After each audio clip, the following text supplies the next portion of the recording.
So f has been shown, you've been asked to rank the function at 2, its derivative, and its second derivative. And I can see by looking at the graph that f of 2 is 0. My y value is 0.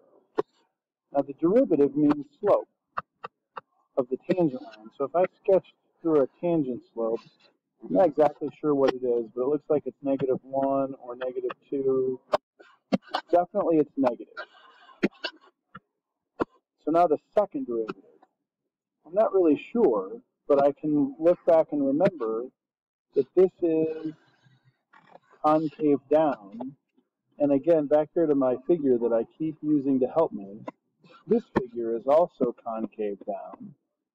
And we look through, I'm sorry, this is concave up, and this one's concave up.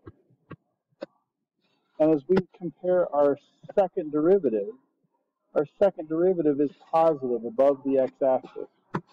So we must have concave up corresponding to f double prime of x being greater than 0. So this one's going to be greater than 0. We don't know what number, but we know it's positive. So now as I look, I've got something negative, then something that's 0, and then something that's positive.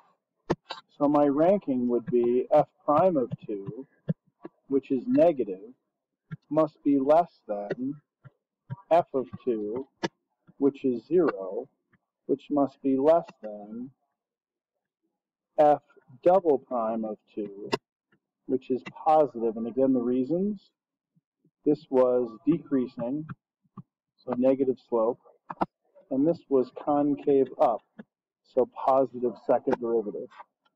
Again, just knowing these relationships from our graph.